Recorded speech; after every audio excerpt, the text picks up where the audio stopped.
This is our home here, and then our garage. Later I'll show you we store our coffee beans in that room in the back. The older trees up on the hillside, some of those are over 80 years old, and they still produce good coffee, but not very much.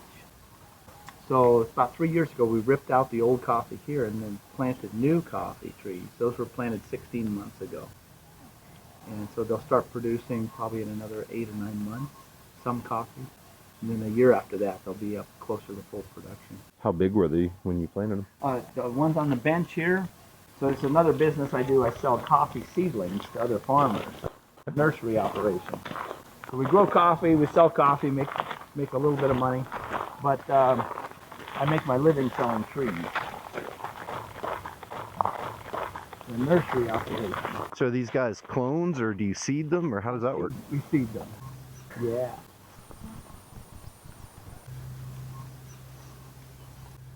I started the cloning coffee with those mister machines and all that, and produced roots, and then they rotted off.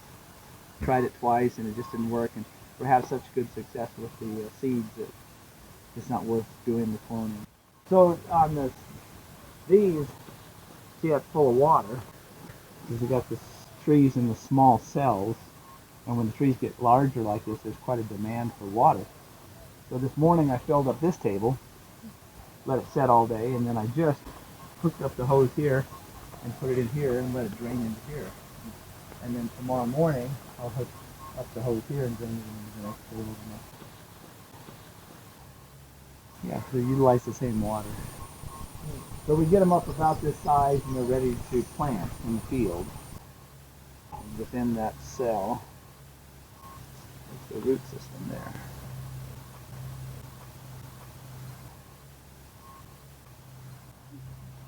Yeah, when they're in these small cells, the analogy I use is like a goldfish in a fish bowl. They stay small, so you put them out in the deep water and they grow fast. They grow big fast. Yeah, these look like this 16 months ago. How many trees do you have here? Well, I just replanted about 1 acre, so there's just over 600, 700 trees there.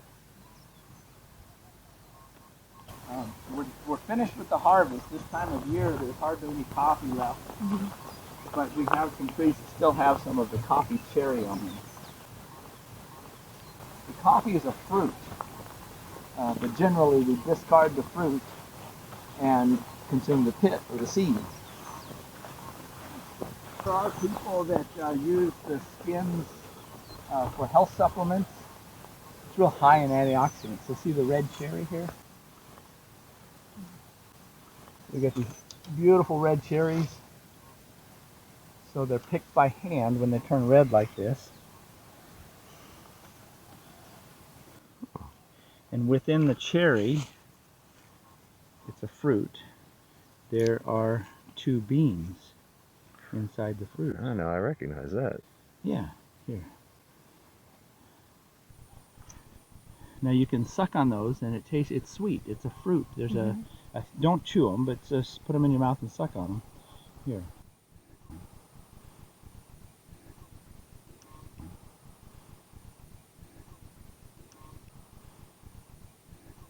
Similar to like cantaloupe or grape or something, the fruit. You don't chew on them. There's no flavor to the beans. Sweet, yeah. No. There's like a Filipino thing. It kind of reminds me of that, and there's the seed, and then there's the like a jelly on the outside. Yeah. They call it mucilage. Pit of seed. We dry the beans and roast them and stuff. Yeah, it's kind of neat to see the blossom. It's a self-pollinating. Arabica coffee is self-pollinating. So these are pollinate, and then they'll wither away, and like this is a withered blossom. And they make these little nodes, which get larger into the coffee beans and grow and swell and get larger and green until they turn red and they're ready to pick. The red cherries.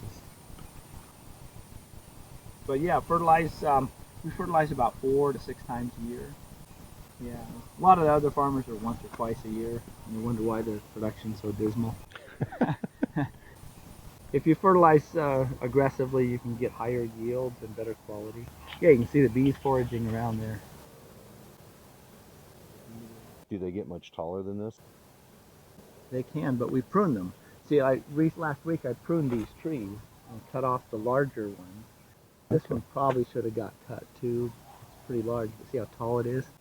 So we have to use a hook stick with a rope, and you pull it down and step on the rope, bend it over to be able to pick the fruit. And you pull the hook stick off and it goes back up. So you don't want them to get too big, or Yeah. it's hard to get to the fruit. I The got you. biggest expense is the labor cost on picking. And so the harder it is to pick, the less likely you are to get them here. So if you keep them pruned properly so they don't get too tall, then they can get to the fruit, and you got the pickers coming back, the workers. They were this tall and about as big around as my finger, little papaya plant. 16 months? 16 months Same ago. time as Same the... time as those. But every time I fertilize these about every 6 weeks with a little bit of high nitrogen fertilizer. And I kept throwing the little bits of fertilizer around there also when they were small, and they burst up, and I fertilized them 6 weeks later, and they burst up again, you know. And now, 16 months later, there's over 200 pounds of fruit on that tree.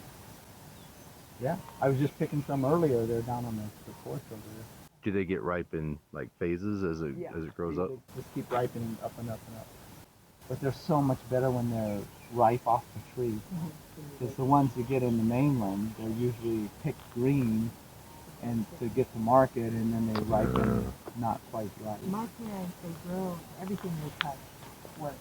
Everything I touch, I'll put it. But I don't think they would be still happy with this. You open it up, it's full of seeds, and spoon out the seeds, and it's similar to cantaloupe. So I cut it like a cantaloupe in strips, and then cut the skin away, and then just have strips of the papaya. Or you can take a spoon and just spoon the meat out and eat the whole half. Yeah, some of these trees are over 80 years old. See the bigger stumps over there? But in another year and a half or so, we'll bulldoze this whole hillside and plant new when these start really kicking in their production. These are over 80 years old, so the rest of my lifetime we'll have good productive trees. The coffee that we sell now is all from these. Oh, so you said it was quality, just not quantity. Right. Yeah, the production is dismal. So in another 2 years, these will outproduce 3 to 1. And you say 4.7 acres? Yeah. It just straight up? Yeah, it just stops at that beautiful palm tree up there and over to that scraggly pine tree.